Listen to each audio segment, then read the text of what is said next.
Mshukuru Mungu kwa maneno mazuri tena. Mwambie Mungu asante kwa kibali kingine ambacho umetupa. Mwambie Mungu asante kwa upendo wako. Mwambie Mungu asante kwa neema yako. Mwambie Mungu asante kwa wingu lako. Mwambie Mungu asante kwa nafasi ya kipekee. Baba, katika jina la Yesu na katika damu ya mwana kondoo, tunalibariki jina lako na kukuadhimisha peke yako, Ee Bwana. Wewe ni Mungu uliye mzuri mno, Ee Bwana. Baba wa upendo, Mungu unayetujali watoto wako. Asante Mungu kwa kutukusanya katika siku ya leo. Asante Mungu kwa ajili ya wingu lako na neema yako ambayo iko pamoja nasi. Asante Mungu kwa ajili ya watumishi wako, Ee Bwana. Mungu ukiwa unawatoa mahali mbalimbali, wamejihudhurisha mahali hapa, Ee Bwana, ili kupokea hazina yako ya uungu. Ninalibariki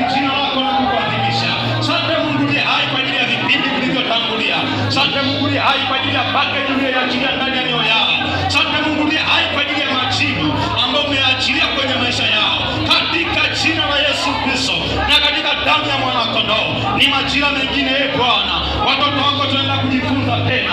Naomba utufundishe tena katika jina la Yesu na katika damu ya Yesu. Mbegu ya maarifa haya unayoenda kuyaachilia yaambatanishe na mioyo yetu katika jina la Yesu na katika damu ya Yesu. Roho Mtakatifu, usiache kuweka himizo kwa kila mmoja, Bwana, pale ambapo Mungu unajua anahitaji msaada wako, katika jina la Yesu Kristo na katika damu ya mwana kondoo aliye hai. Amen. Bwana Yesu asifiwe. Jina la Bwana Yesu libarikiwe. Siwaoni wamama ambao ni jeshi kubwa, nasikia sauti za wamama ambao ni wanyonge sana. Jina la Yesu libarikiwe. Amen. Ninamshukuru Mungu tena kwa nafasi hii ya kipekee, na tulianza jana jioni kujifunza somo letu. Nilikwambia nimepewa kipindi cha uchumi na uwekezaji. Jana jioni tulianza, lakini tulikuwa na kipengele kinachosema uwezo wa mwanamke katika kuinua uchumi wa familia. Siku ya jana tulikuwa tunajifunza hicho kipengele kinachosema uwezo wa mwanamke katika kuinua uchumi wa familia. Uwezo wa mwanamke katika kuinua uchumi wa familia. Nilikwambia jana nikasema, angalau nitatumia hata dakika 10 kukukumbusha tulikotoka. Jana nilikwambia nikasema lengo kubwa la somo ni kumsaidia mwanamke kukaa kwenye nafasi yake ili aweze kutumia uwezo wake katika kujenga uchumi stahimilivu na unaokuwa au kuongezeka ndani ya familia. Nilikwambia lengo la somo ni kumsaidia mwanamke kukaa kwenye nafasi yake ili aweze kutumia uwezo aliopewa kujenga uchumi stahimilivu na uchumi unaokuwa ndani ya familia. Na tulikuwa na mstari wetu wa utangulizi unaotoka Mithali 14 sura ya kwanza. Mithali sura ya 14 mstari wa kwanza. Tulikuwa na mstari wetu ambao ulikuwa na tumeubeba sehemu ya utangulizi, Mithali 14:1 inayosema kila mwanamke aliye na hekima hujenga nyumba yake, bali aliye mpumbavu huibomoa kwa mikono yake mwenyewe. Kila mwanamke aliye na hekima hujenga nyumba yake, bali aliye mpumbavu huibomoa kwa mikono yake. Katika kukupa angalau uelewe tulikotoka, wewe ambaye hukuwepo, tulisema nyumba anayezungumza hapa hazungumzii jengo linalojengwa na matofali au linalojengwa na mawe. Anazungumzia jumla ya maisha ya kifamilia, ndiyo yanayounda kitu kinachoitwa nyumba. Bwana Yesu asifiwe. Bwana Yesu asifiwe. Na tukasema ndani ya jumla ya maisha tutakuta kuna vitu vingi ndani yake, maana tutakuta kuna maisha ya ndoa. Kwa hiyo mwanamke anaijenga ndoa. Tutakuta kuna maisha ya uchumi. Kwa hiyo mwanamke anajenga uchumi. Tutakuta kuna maisha ya malezi. Kwa hiyo mwanamke ndiyo nguzo kubwa ya kujenga malezi na tabia za watoto na mengine mengi. Lakini wakati nakufundisha nilisema katika hiki kipengele cha kujenga nyumba utagundua moja ya nguzo kubwa ambayo inamsaidia mwanamke ili maeneo mengine aweze kusimama. Nyumba ili iweze kuwa vizuri inahitaji uchumi mzuri. Haleluya. Haleluya. Na nilikwambia nikasema hata kama ungekuwa mwombaji mzuri, lakini kama huna uhakika kwamba ukimaliza maombi unaenda kula, utulivu unakuwa ni mdogo sana. Kwa hiyo utagundua pamoja na mazingira yetu yote ya kiroho, pamoja na maisha yetu yote tulionayo, bado tunahitaji kuwa na uchumi mzuri na uliosimama vizuri ili tuwe huru kwenye mambo yote. Haleluya. Haleluya. Nilikueleza nikasema uchumi usipokuwa vizuri, uwe na uhakika hata mahusiano yako na jamii yatayumba. Kwa nini? Kwa sababu namna utakavyohusiana na jamii inayokuzunguka inahitaji uchumi. Uchumi usipokuwa mzuri, hata maisha yako ya ndoa yatayumba. Yaani namna ya ukaribu wako kwenye ndoa utayumba. Nilikwambia nikasema uchumi usipokuwa mzuri, hata hisia kwa mume wako utakuwa nazo. Bwana Yesu asifiwe. Jina la Baba libarikiwe. Kwa hiyo utagundua hata ile ibada ya ndoa inaathiriwa na uchumi. Mtu mmoja akaniambia akasema, Ibrahimu Sara alimuita Bwana, lakini alimuita Bwana kwa sababu Ibrahimu alikuwa na maisha mazuri, kwa hiyo Sara alikuwa na uhitaji. Bwana Yesu asifiwe. Kwa hiyo utagundua uchumi ulikuwa na heshima yake katika kutengeneza utulivu wa ndoa ya Ibrahimu pia. Na kwa sababu hiyo, kama nyumba inajengwa na hekima ya mwanamke, manake mwanamke pia amepewa hekima ya kujenga uchumi. Kuna uwezo aliopewa mwanamke ambao mwanaume hana, ambao huo uwezo kazi mojawapo ni kumsaidia kujenga uchumi. Nilikufundisha nikasema, kibiblia hakunaga mama wa nyumbani. Biblia haimtambui mtu anaitwa mama wa nyumbani. Sisi kwenye jamii yetu ndio tunamtambua mama wa nyumbani, ambaye majukumu tunayompa ni kulea familia na watoto. Lakini kibiblia, Biblia haimtambui mtu anaitwa mama wa nyumbani. Kwa nini? Kwa sababu Biblia inamtazama mwanamke kama nguzo kubwa ya kubeba uchumi. Jina la Bwana Yesu libarikiwe. Haleluya. Nilipokuwa nakuwekea utangulizi, nilikwambia jambo moja, nikasema uchumi ni jambo la kiroho na la kimwili pia. Hivyo kufanikiwa kiuchumi kunategemea kanuni za kiroho na kimwili. Na hapa niliweka msisitizo mkubwa kwa sababu ndipo penye shida kubwa, hasa kwetu sisi Wakristo. Wakristo wengi tunafahamu kufanikiwa kiuchumi kwa kanuni za kiroho. Na kanuni hizo za kiroho ni zipi? Kuombea kazi zetu. Kanuni za kiroho ni zipi? Kutoa sadaka. Kanuni za kiroho ni zipi? Ukarimu. Kanuni za kiroho ni zipi? Zile kanuni ambazo zinahimizwa zaidi. Lakini nikakwambia nikasema, uchumi hautegemei tu kanuni za kimwili. Uchumi hautegemei tu kanuni za kiroho. Uchumi unategemea pia kanuni za kimwili. Na ndio maana kuna wapagani wengi huko hawamjui Yesu uliye naye, na wana maisha mazuri kuliko wewe. Kwa nini? Kwa sababu uchumi huwa unamfuata mtu yeyote anayefuata kanuni. Usipofuata kanuni, hata ukiwa mwombaji mzuri, uwe na uhakika utakuwa na maisha magumu pamoja na maombi ulionayo. Jina la Yesu libarikiwe. Tafsiri yangu sio kupuuza maombi.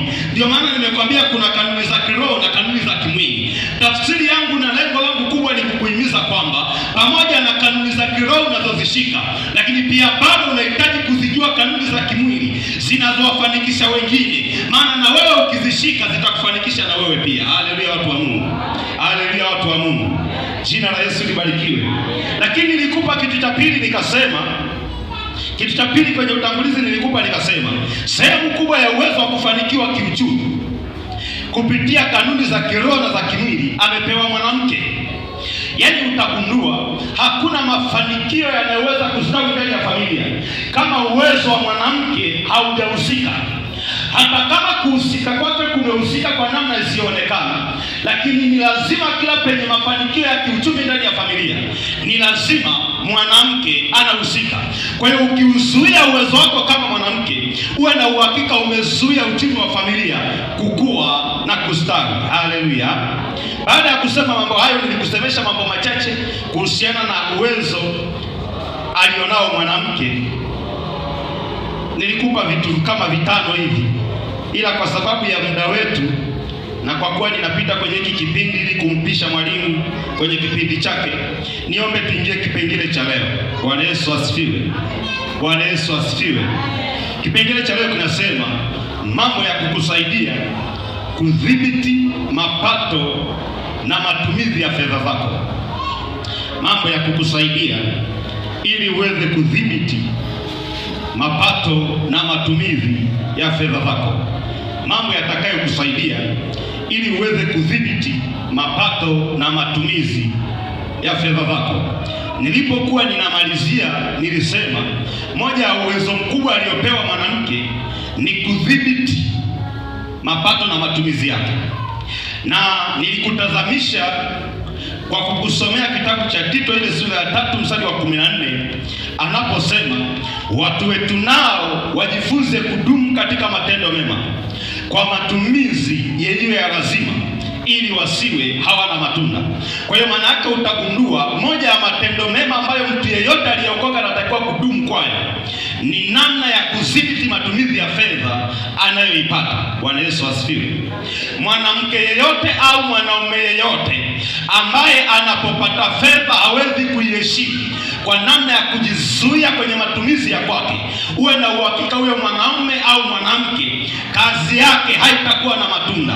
Anaposema kazi yake haitakuwa na matunda, maana yake kazi yake haiwezi kuongezeka, kazi yake haiwezi kuinuka, kazi yake haiwezi kutoka hatua moja kwenda hatua nyingine. Kwa hiyo nilikueleza nikasema, moja ya kanuni kubwa anayohitaji mwanamke kuwa nayo ni kanuni ya kuwa na uwezo wa kudhibiti matumizi ya fedha zake. Bwana wa Mungu, Bwana Yesu asifiwe.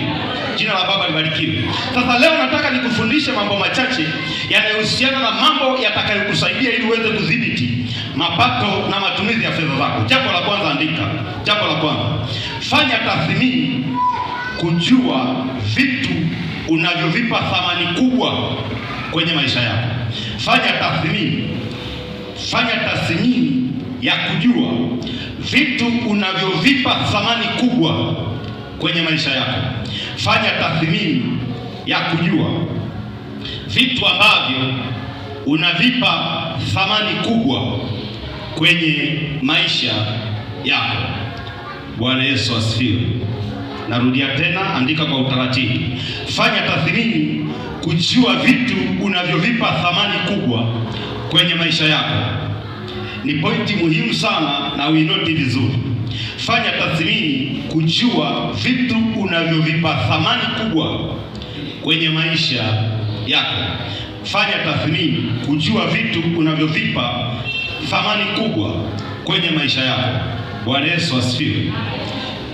Kwa nini tunahitaji, tunapotaka kudhibiti mapato na matumizi, ufanye tathmini? Iko hivi: jambo lolote unalolipa thamani kubwa kwenye maisha yako huwa lina nafasi kubwa ya kuchukua bajeti yako iliyo kubwa kuliko mambo mengine ambayo yapi thamani. Tunaelewana watumishi wa Mungu? Yaani, kama kwenye maisha yako urembo unaupa thamani, manake urembo utachukua fedha nyingi kuliko vitu vingine ambavyo vipi thamani. Chochote unachokipa thamani kwenye maisha huwa kinaanza kudai matumizi ya muda na kinaanza kudai matumizi ya fedha. Na ndiyo maana utagundua kitu chochote unachokipenda unatumia gharama kubwa kukigharamia kitu hicho ili ukipate. Ni kweli au uongo? Jina la Yesu libarikiwe. Sasa ukitaka kudhibiti mapato yanayopita kwenye mikono yako ili kazi yako iwe na matunda, moja ya hatua ya kuanzia, unatakiwa kuanzia kwenye hii kona ya kujitathmini kwamba ni eneo gani ambalo mimi ninaelekeza nguvu kubwa. Na kwa nini tunajitathmini? Utagundua utakapokuwa unajitathmini, utagundua kuna mahali unaelekeza fedha ambapo hapana ulazima wa kuelekeza fedha zako. Haleluya, haleluya. Ngoja nikupe mfano. Ni jana tu nilipotoka hapa, alinipigia mama mmoja akiwa anajaribu kunisimulia hali anayopitia. Kimsingi hali yake anayopitia ngumu ni kwenye ndoa. Haleluya. Na chanzo cha ile hali ni uchumi. Lakini nilikuwa najaribu kumtazamisha namna ambavyo anahitaji kuelekeza vipaumbele kwenye kafedha kadogo. Maana niligundua ana biashara nzuri, anafanya kazi yake Dar es Salaam pale, ana duka, ana biashara nzuri na anasema inamuingizia kipato. Nikataka kujua kwa nini fedha anayoipata haimsaidii kiwango ambacho inafika hatua analilia fedha ya mwanaume. Wakati najaribu kumuuliza baadhi ya maswali ambaye analenga kunipa tathmini nijue fedha zake anatumia wapi, niligundua fedha zake nyingi anatumia kwenye bando. Bwana Mungu, Bwana Yesu asifiwe. Nisikilize vizuri. Hatumii kwenye urembo, hatumii kwenye kuvaa, hatumii kwenye kula, ila anatumia kwenye bando. Yaani simu yake ananunua bando ambalo linamfanya kiwango cha kwamba fedha nyingi anazozipata anajikuta zinatumika huko, kwa sababu muda mwingi yupo mtandaoni, anashinda mtandaoni TikTok akiwa anacheka. Tunaelewana watumishi wa Mungu? Tunaelewana watumishi wa Mungu? Nini kinatokea kwa huyu mtu? Kwa hiyo huyu mtu anaingiza fedha. Na kwa nini haoni matunda? Haoni matunda kwa sababu eneo analoelekeza matumizi halina ulazima. Kwa sababu hata usipokuwa na bando una uwezo wa kuishi. Bwana Mungu, Bwana Yesu asifiwe. Kwenye mstari wa Tito Biblia imesema watu wetu wadumu katika matendo mema, yaani kwa kuelekeza matumizi yao, fedha zao kwenye matumizi ya lazima.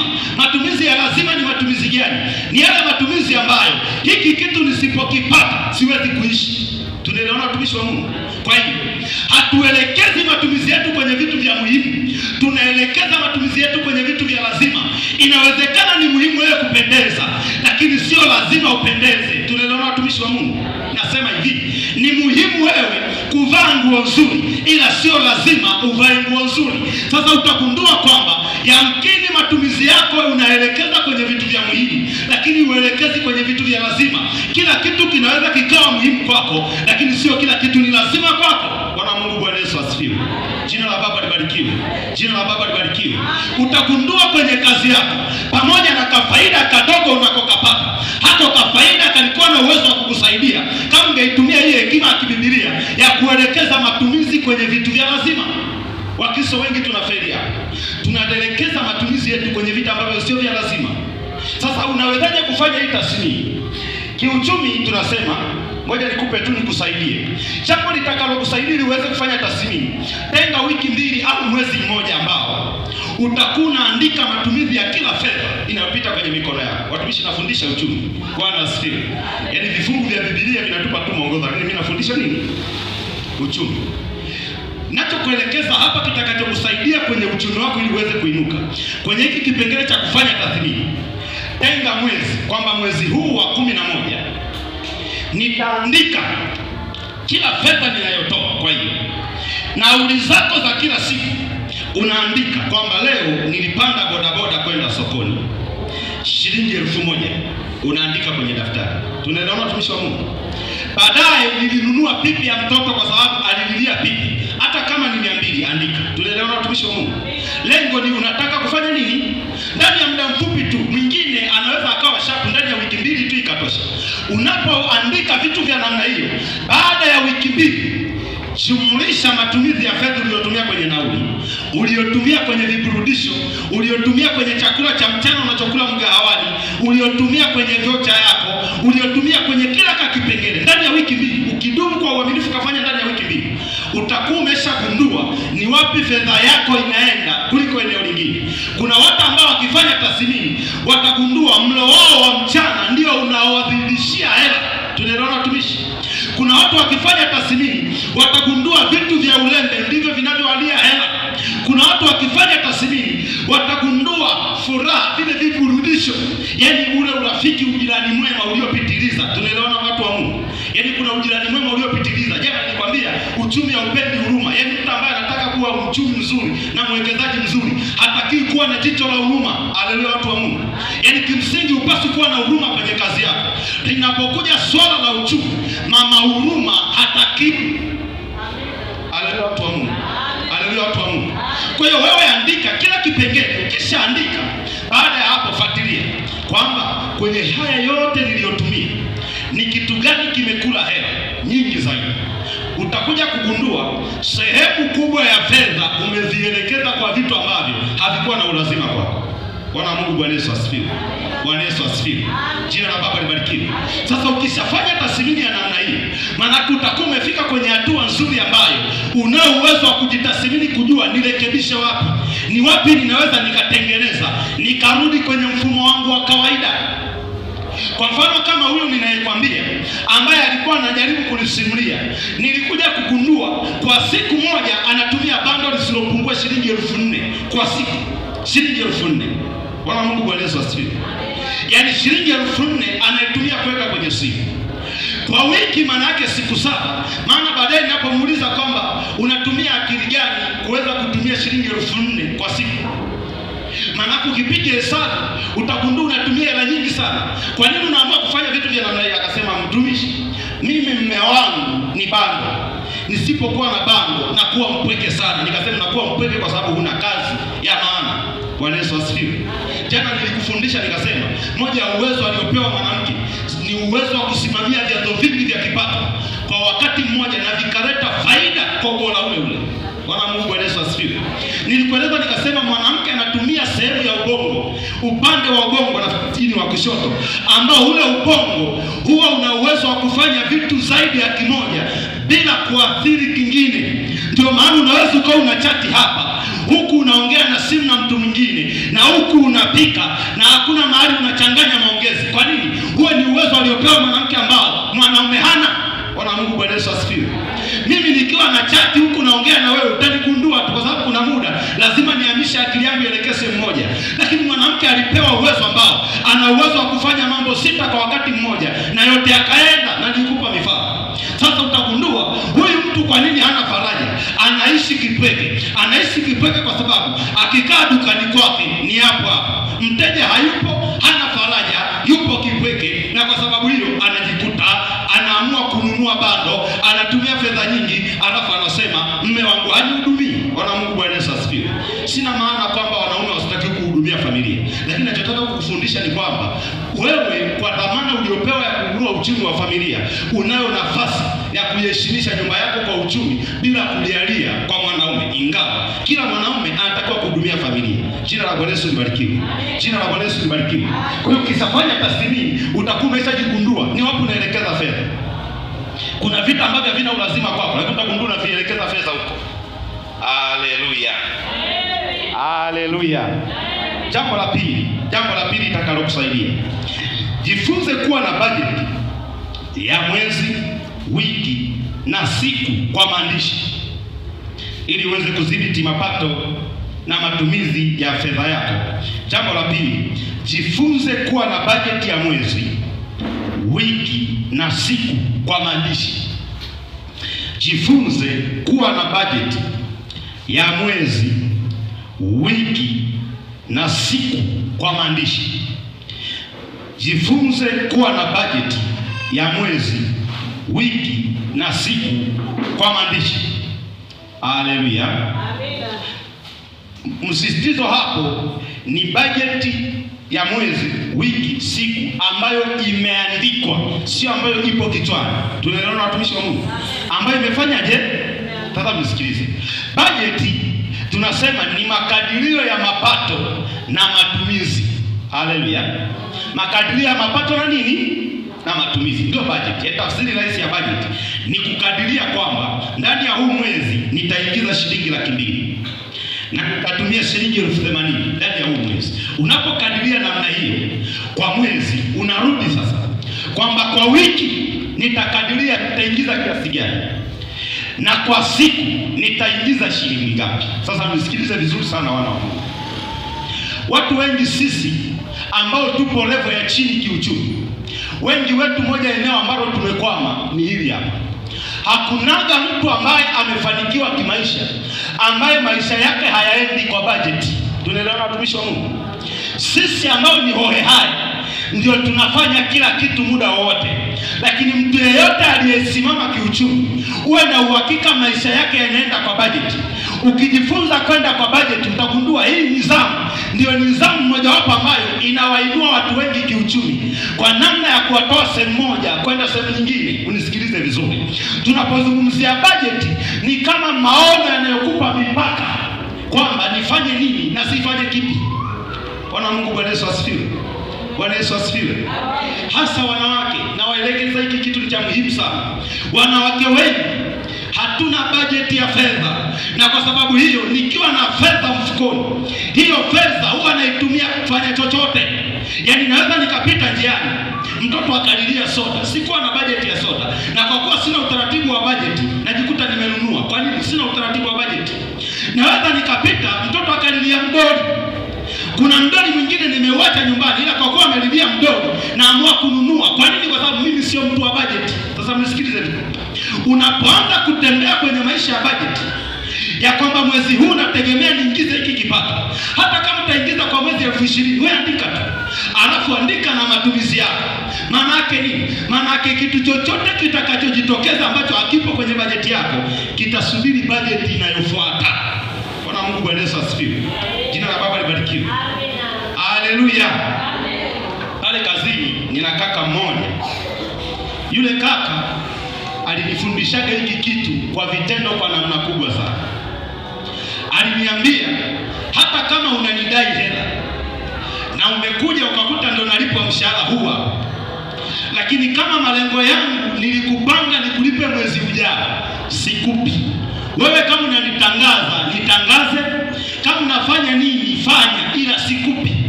Alienda mbali zaidi akaniambia, mimi kwenye familia yangu kama hela nilionayo nimeielekeza kwenye mpango fulani, hata mtoto akiumwa sitaitumia hiyo hela. Bwana Mungu, mnaelewa ninachosema? Hata itumia nini? Yaani yeye kwenye mkakati wake, mtoto akiumwa yupo serious. Kama ile hela ilikuwa ni ya kwenda kununua mbolea, atakimbia kwanza akanunue mbolea, alafu ndo aanze kujadili tutoe wapi hela ya kumtibu mtoto. Wewe unaweza hicho kitu? Haleluya, watu wa Mungu. Haleluya, watu wa Mungu. Yaani ngoja nikueleze hiki kitu. Ninamdai, kwa mfano sasa hivi ninamdai shilingi kama shilingi 50,000 hivi. Aliniambia atakulipa mwezi wa 11. Juzi anaenda kudraw kwenye akaunti yake hela ambayo anakopesha kwa riba, anaenda kudraw zaidi ya milioni 6 anamkopesha mtu. Moyo wangu ukauma sana. Yaani ndugu, uliazima 50,000 kwangu, alafu akaunti yako unaenda kutoa milioni 6 unaenda kumkopesha mtu mwingine. Akaniambia ile hela ambayo ilikuwa kwenye akaunti ni kwa ajili ya kukopesha, sio kwa ajili ya kutumia kwenye kile ambacho nilitumia kwenye hela yako. Kwa hiyo siku ile nilikopa kwako kwa sababu nisingeweza kutumia hela ambayo nimeipangia malengo mengine nikupe. Bwana Mungu, sikii mnanielewa ninachosema? Okay, mwingine anaweza akasema hiki kitu ni kitu kigumu. Waliofanikiwa wanakiishi. Na mwanamke una uwezo wa kukiishi hiki. Wanawake wengi tunatembea na hela ambazo hazina bajeti, hazina mpango, na kwa sababu hiyo tuna uwezo wa kufanya chochote. Ngoja nikupe mfano. Siku moja, sio ushuhuda mzuri lakini ila ngoja niseme tu kwa ajili ya kukuelewesha. Siku moja mke wangu alikuwa na hela anaenda kununua mapazia. Kwa hiyo ametoka kule ana hela kwenda kununua nini? Mapazia. Ametoka kibandani kwake anaenda dukani kununua mapazia. Alipofika mahali akakuta kuna wale wanaoushaga zile nguo 3,000, 2,000, tunaelewana. Akaona mbona kile kitenge ni kizuri sana kile, alafu bei wanasema 3,000.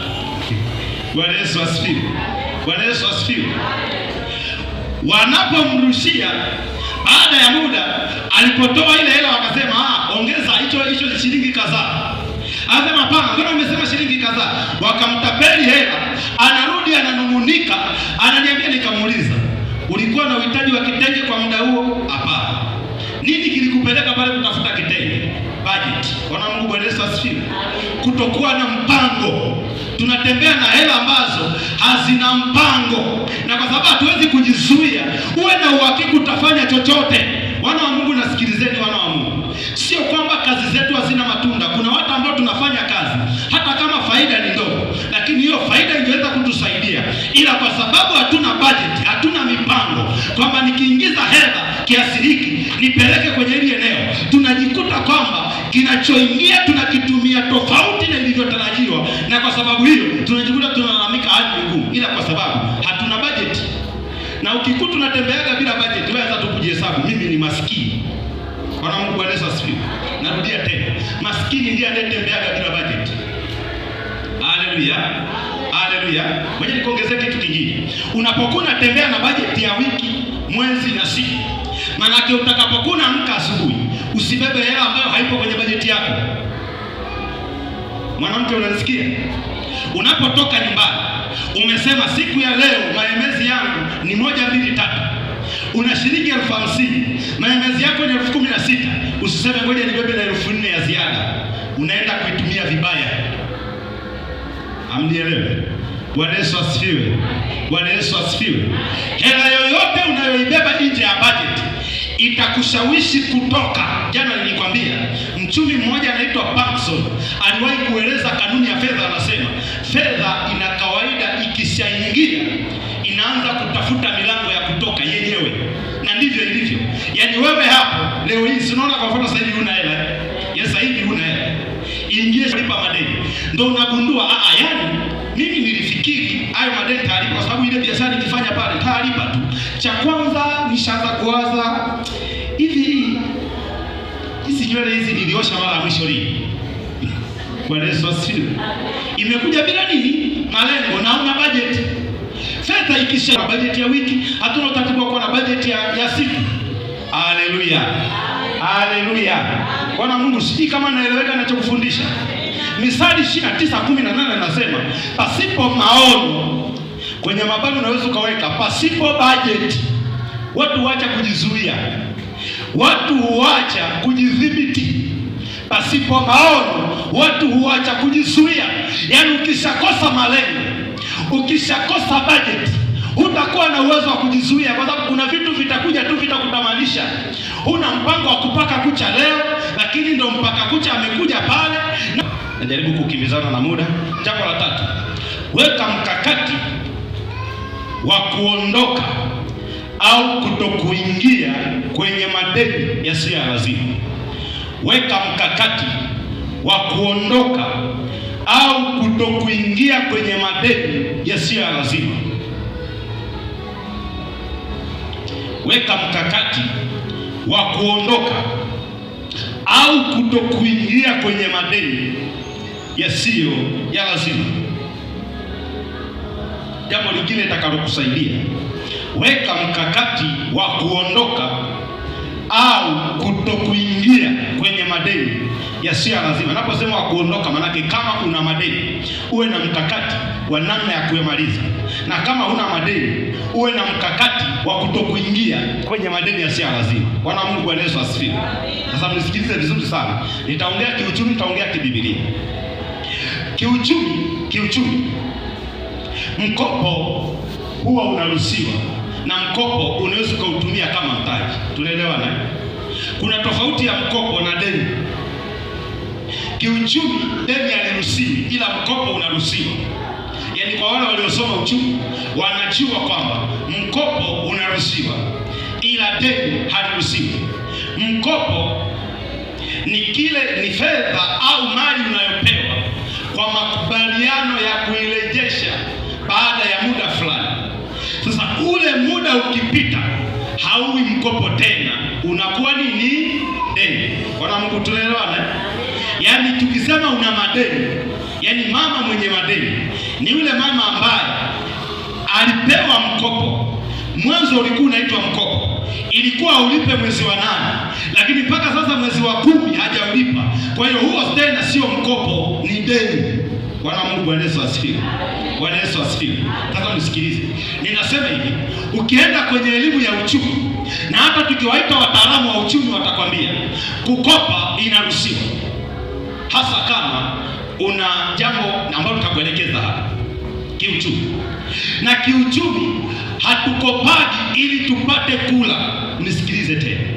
Hatukopi ili tujenge nyumba za kuishi. Kiuchumi tunaenda kuchukua mkopo ili tuuzungushe. Mkopo wa uchumi unaoruhusiwa ni ule unaogeuza kuwa mtaji. Haleluya. Haleluya. Kwa hiyo ni makosa makubwa sana kuingia kwenye mkopo ambao unakopa shilingi 50,000, unakopa shilingi 500,000, alafu unachoenda kufanyia eti unakopa 500,000 kwa ajili ya kwenda kukarabati nyumba yako. Wewe hujui kanuni za madeni.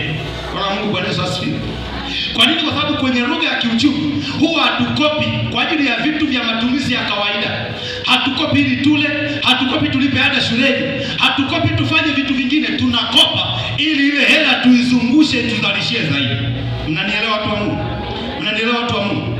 Kwa hiyo kama unakopaga kwa ajili ya harusi, jihesabu wewe ni maskini. Bwana Yesu asifiwe. Bwana Yesu asifiwe. Kama unakopaga kwa ajili ya chakula, unafanya makosa makubwa. Kwa nini? Kwa sababu hata kwenye uchumi hautaki mtu aingie kwenye madeni eti kwa sababu alitumia kwa ajili ya matumizi yake. Hatukopi ili tuingie kwenye matumizi. Na ndio hapo naweza nikachomekea hiki kwamba ndio maana kwenye elimu ya uchumi, namna mojawapo ya kuepukana na madeni ya dharura, kwa mfano magonjwa, ni kuwa na utaratibu wa kuweka akiba ndogo kila siku au kila wiki au kila mwezi kwa kadri unavyopata mapato yako. Bwana Mungu, Bwana Yesu asifiwe. Bwana Yesu asifiwe. Kwenye lugha ya uchumi tunapozungumzia akiba huwa ni kwa ajili ya kumsaidia mtu kwenye dharura. Haleluya. Dharura ni kama magonjwa. Kwenye lugha ya kibibilia akiba ina matumizi mengi. Ina dharura, ina uwekezaji, inaweza kutumika kama mbegu tena na vitu kama hivi. Ila kwenye uchumi akiba ni kwa ajili ya nini? Ya kukusaidia kwenye dharura, kama mtoto ameumwa ghafla na una hela, unachukua kwenye akiba unamtibu. Ndio maana kwenye uchumi hawaaminiki kukopa hela ili ukatibu mtoto. Bwana Mungu, tunaelewana? Mnisikilize vizuri sana. Tukitoka huko kwenye uchumi tukarudi kwenye Biblia. Kwenye Biblia hauruhusiwi kukopa kwa sababu yoyote. Haleluya. Haleluya. Yaani ukirudi kwenye lugha ya Biblia, Biblia inatukataza kabisa kukopa. Hata kama unakopa ili upate mtaji, Biblia haitaki kabisa ukope. Angalia kitabu cha Kumbukumbu la Torati, tuangalie hapa. Kumbukumbu la Torati 15. Kumbukumbu la Torati sura ya 15 mstari wa 6. Kumbukumbu la Torati 15:6, lakini pia andika Kumbukumbu la Torati 28:12. Kumbukumbu la Torati sura ya 15 mstari wa 6, lakini pia andika Kumbukumbu la Torati 28:12. Kumbukumbu la Torati 15:6 na 28:12. Sasa na hiyo 15, Biblia inasema, kwani Bwana Mungu wako atakubarikia kama alivyokuahidi, nawe utakopesha mataifa mengi, lakini hutakopa. Hebu sema hutakopa. Lakini hutakopa. Kuna mnaongea kwa wasiwasi, lakini hutakopa. Angalia tena, anasema tena utayatawala mataifa mengi, usitawaliwe na wao. Ukisoma kwenye Kumbukumbu la Torati 28 mstari wa 12, anasema atakufunulia Bwana hazina yake nzuri, nayo ni mbingu, kwa kutoa mvua ya nchi yako kwa wakati wake, na kwa kubarikia kazi yote ya mikono wako, nawe utakopesha mataifa mengi, wala hutakopa wewe. Bwana Mungu, Bwana Yesu asifiwe. Nisikilize vizuri.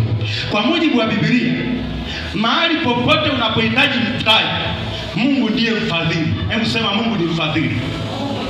Maana yake tukihitaji mtaji kibiblia, kama tumejijenga vizuri kiimani, tunatakiwa kwenda kwa Mungu kutafuta namna ya kupata huo mtaji. Na hii mistari inajaribu kutoa namna tunavyoweza kupata mitaji kibiblia. Mungu anapogeuka kuwa mfadhili wa kukupa mtaji, anaweza akachukua kazi yako ndogo akaibarikia ili ikuzidishe kuanzisha hicho unachotaka. Anaweza akakufunulia kwenye sehemu hapo. Utaona pia ametaja habari za kilimo, kwamba mtu anayetafuta mtaji wa biashara anaweza akaanzia kwenye kilimo. Ni Biblia ndiyo inayotoa, lakini kibiblia Mkristo haruhusiwi kukopa. Sasa mnisikilize vizuri. Kama kuna kitu kinarudisha uchumi wa watu wengi, ni madeni. Bwana Mungu, Bwana Yesu asifiwe. Bwana Yesu asifiwe. Kuna watu ambao yeye mwenyewe ni shahidi, anajua kama isingekuwa madeni asingekuwa hapa alipo. Kuna mahali yupo, ila anajua kabisa kwamba niko hapa ni kwa sababu niliendekeza madeni. Kwa sasa hivi anachofanya ni kuhamisha tu deni. Leo alikopa kwa mama fulani, anaenda kulipa, linaongezeka huko, anaenda kukopa huko, analimbikiza. Anajikuta amefikisha milioni 6 na kipato chake kwa mwezi ni 100,000. Sasa unaanza kujiuliza, hiyo milioni 6 utailipata? Lakini mlango ulitokea kwenye madeni. Alafu madeni yenyewe bora ungekuwa unakopa ili uende ukazalishe. Unakopa ili ule, unakopa ili uvae, unakopa ulipe mchango wa harusi. Nani alikwambia kwamba ni lazima ulipe mchango wa harusi? Bwana asifiwe. Bwana Yesu asifiwe. Jina la Yesu libarikiwe. Anakopa ili apendeze, anakopa ili afanye sherehe. Ni vitu vya ajabu sana. Yaani kwenye kanuni za kiuchumi havipo, na kwenye kanuni za kibiblia pia havipo. Kwa hiyo ukitaka kujua kwamba unahitaji kupiga hatua ya kiuchumi, hasa kwenye sekta ya uwekezaji, unataka kuwa mwekezaji mzuri ili uweze kuinuka kiuchumi, moja ya eneo ambalo ni lazima uliwekee mkakati wa kutoka ni kuweka mkakati wa namna ya kutoka kwenye madeni au kutokuingia kabisa. Yaani kuamua kwamba nitaishi bila madeni.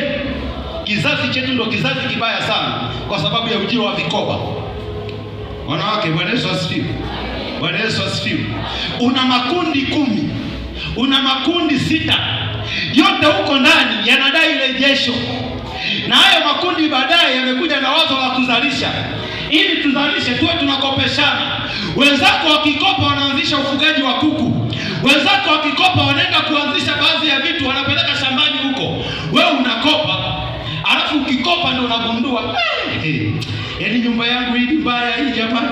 Hivi vitambaa vya sofa ona vilivyochakaa, hebu nivitengeneze jamani. Bwana Mungu, Bwana Yesu asifiwe.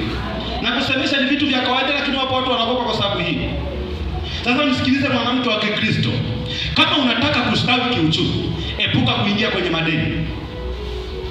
Na kwa sababu hii vikoba vyote au vikundi vyote ambavyo sheria zake na kanuni zake zinakutaka uingie kwenye mkopo, jiepushe navyo, vitakuangamiza. Bwana Mungu, Bwana Yesu asifiwe. Bwana Yesu asifiwe. Ni kweli inawezekana vinakuwa faraja ukifiwa, lakini hata ambao hawana hivyo vikundi wanafarijiwa pia. Bwana Mungu, Bwana Yesu asifiwe. Bwana Yesu asifiwe. Hata ambao hawana hivyo vikundi wakifiwa, yamkini wanapata hata zaidi yako.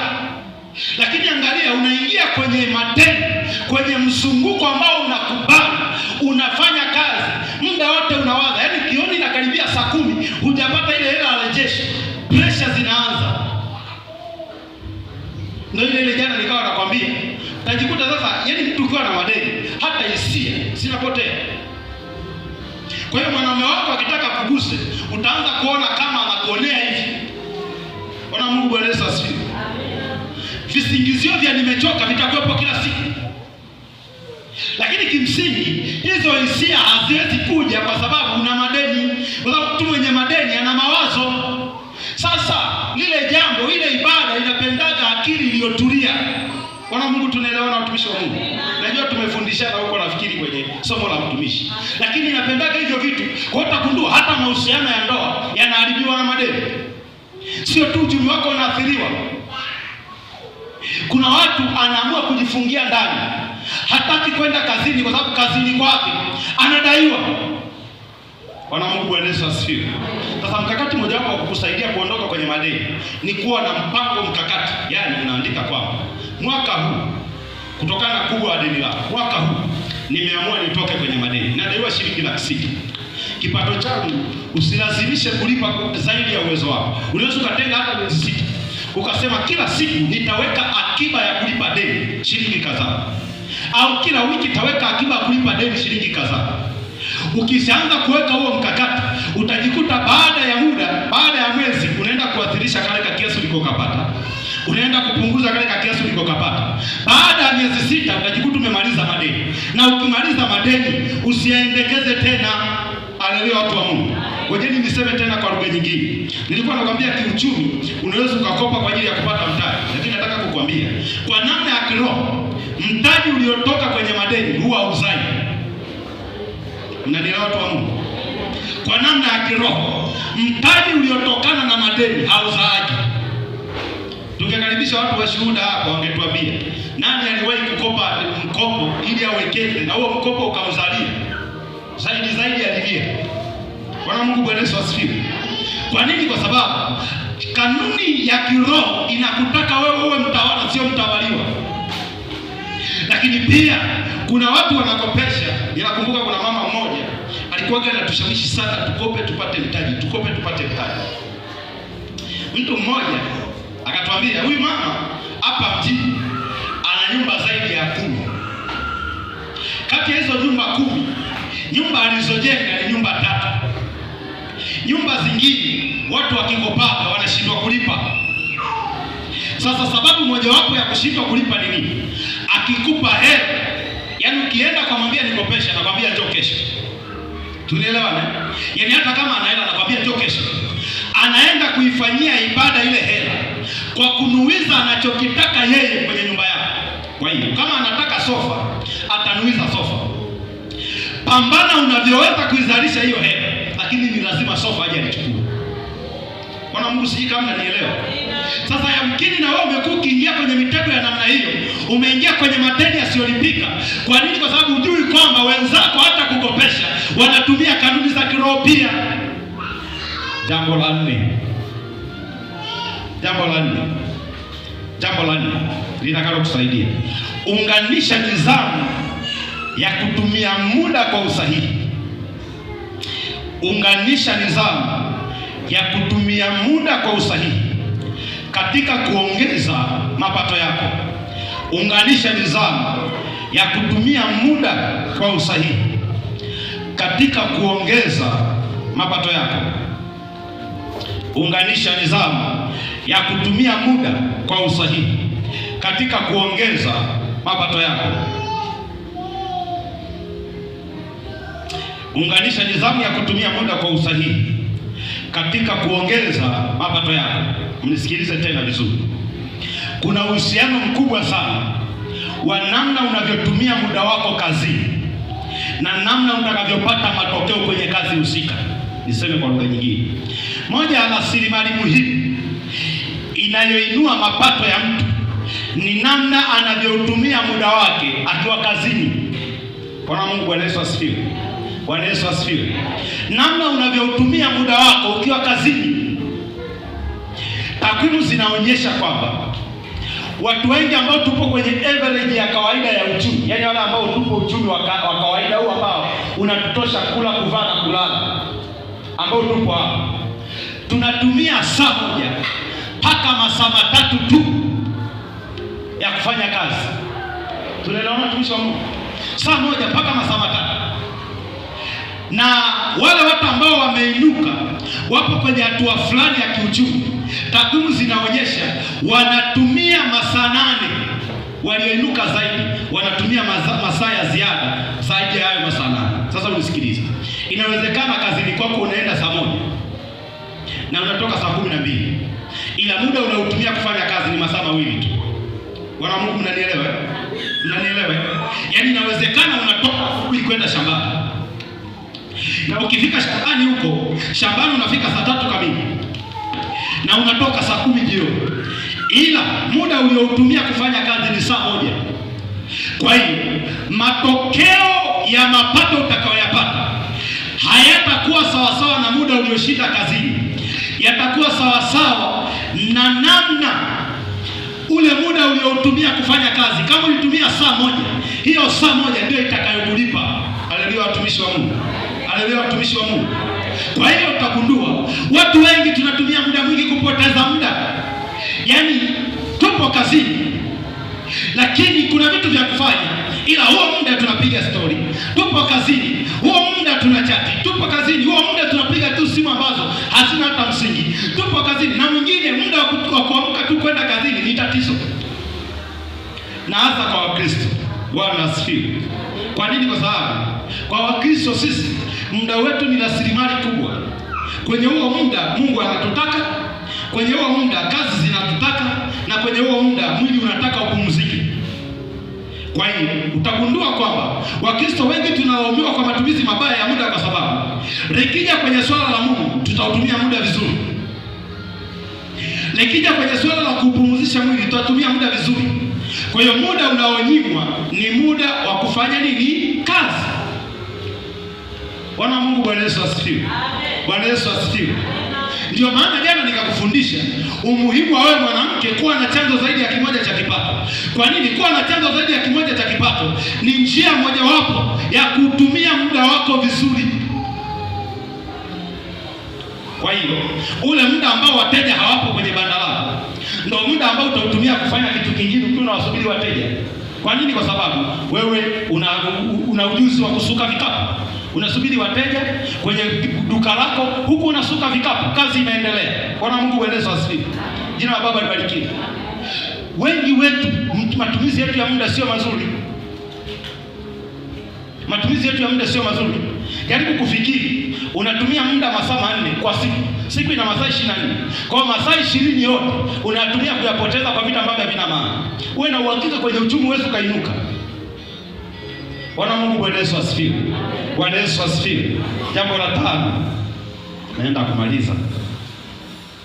Jambo la 5. Epuka kulisha au kuhudumia watu ambao hawazalishi chochote kwenye familia. Andika hivi, nitakufafanulia kwa lugha rahisi utanielewa.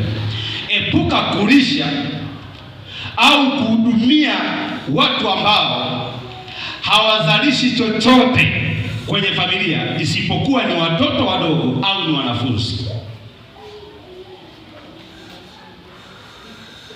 Narudia tena.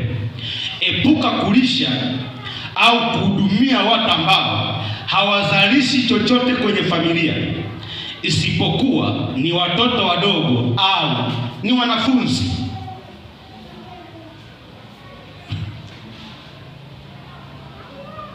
Narudia tena. Pointi inasema, jambo lingine la kukusaidia ili uongeze tija kwenye nidhamu ya mapato na matumizi. epuka kulisha au kuhudumia watu ambao hawazalishi chochote kwenye familia isipokuwa ni watoto wadogo sana au ni wanafunzi. Mnisikilize tena watu wa Mungu. Kama nilivyosema, kwenye lugha ya kiuchumi hakuna mama wapi wa nyumbani. Tunaelewa watumishi wa Mungu? Na hata kwenye Biblia hakuna mama wapi wa nyumbani. Vivyo hivyo hakunaga mfanyakazi wa nyumbani ambaye yeye haongezi tija kwenye uzalishaji. Ni makosa makubwa sana. Unaishi nyumbani, una kundi la ndugu wapo 6, una kundi la watu umewakusanya pale wapo 5. Wote wanachosubiri ni msosi wa mchana, ni msosi wa jioni. Wakifanya zaidi ni amekwatua tu nyuma ya nyumba. Kukwatua nyuma ya nyumba kunaongeza thamani kiasi gani? Bwana Mungu Bwana Yesu asifiwe. Zaidi wameosha vyombo. Wameenda mbali zaidi, wamekusaidia na kuchota maji. Kiuchumi, wewe ni mtu ambaye umefungwa kwenye akili kwa kiwango kilichozidi. Hupaswi kutunza watu nyumbani ambao hawazalishi, isipokuwa ni mwanafunzi. Kwa asubuhi akiamka anaenda shule, Jumamosi hajaenda shule, anatakiwa akazalishe. Kwa hiyo unatakiwa kila mtu aliyepo nyumbani anahusika kwa namna moja au nyingine kuzalisha. Kama unaona kwamba hawezi biashara, mwanzishie hata kibustani, au anamwagilia asubuhi, tutakuwa tunauza hizo mboga. Bwana Mungu, sisi mnanielewa? Sisi mnanielewa? Kuna watu wengi hapa mna familia kubwa kweli. Mnazitunza hizo familia. Bajeti yenu ya siku mnaenda mpaka 15,000 kwa siku kwa sababu ya aina ya watu mlionao. Lakini hawa watu hawazalishi chochote. Wapo tu kwa mama mdogo. Yaani mama mdogo ana upendo. Yaani ukiwa hapa tunakula vizuri. Bwana Yesu asifiwe watu wa Mungu. Si kama mnanielewa. Kwenye lugha ya kiuchumi, mtu yeyote anayekaa nyumbani kwako anatakiwa kuzalisha. Kwa hataki kukaa hale bure. Ndio maana nikasema awe mtoto mdogo au awe mwanafunzi ambaye anaenda shuleni. Si kama hajaenda shuleni, mtafutie kazi ya kufanya. Mpe hata shilingi 5,000. Mwambie nenda kanunue bisi, nenda kauze. Ukiuza faida utakayopata shilingi 1,000 tuletee, tutanunua hata matunda jioni tule na familia. Sijui mnanielewa watumishi wa Mungu? Sijui mnanielewa? Ukishakuwa na kundi kubwa unalolihudumia, maana yake una kundi kubwa linalokufanya utumie fedha kubwa. Uongo kweli? Sasa kama unatumia fedha kubwa, maana yake unatakiwa kuongeza mapato, maana yake uwe na mapato makubwa kuliko unachotumia. Na namna ya kuongeza mapato ni kulitumia hili kundi ambalo linakula. Kwa hiyo epuka kukaa na watu ambao asubuhi mpaka jioni eti anaenda kukaa kwenye bao. Yaani hawa watoto hawa siku hizi hakuna ajira. Bwana Mungu Bwana Yesu asifiwe. Amemaliza chuo, yaani hana kazi ya kufanya. Yaani tunamwomba tu Mungu ni sahihi. Tunapomwomba Mungu amfungulie mlango. Tunakutafutia laki ima. Nenda sokoni, kajumue maharage, nenda kakae pale uuze. Sisi mnanielewa watu wa Mungu? Hamna hiyo laki, sisi tutatoa wapi? Mwambie auze smartphone yake tunaposubiri ajira. Tunaelewa watumishi wa Mungu? Bwana anamiliki smartphone ya 300,000 alafu hana kazi ya kufanya. Si auze smartphone yake atuadhalishie. Na kwenye mkakati wa kuzalisha, sio azalishe za kwake tu. Faida utakayokuwa unapata kwa kuwa unakula hapa na sisi tutakuwa leta sehemu tule. Si mnanielewa watumishi wa Mungu? Au nawafundisha ukatili uliopitiliza. Lakini ndivyo uchumi unataka eti. Si mnanielewa watumishi? Jambo la mwisho nimalizie. Jambo la mwisho. Usiwe wa kiroho katika mambo yanayohitaji uwajibikaji.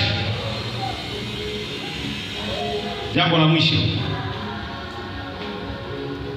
Jambo la mwisho ninapokueleza kwenye hiki kipengele, alafu kuna jambo utakueleza tu hapa. Usiwe wa kiroho katika mambo yanayohitaji uwajibikaji. Usiwe wa kiroho katika mambo yanayohitaji uwajibikaji.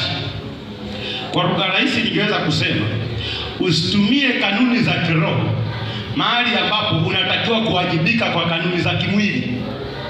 Tunaelewana watumishi wa Mungu? Yaani usiingie kumwomba Mungu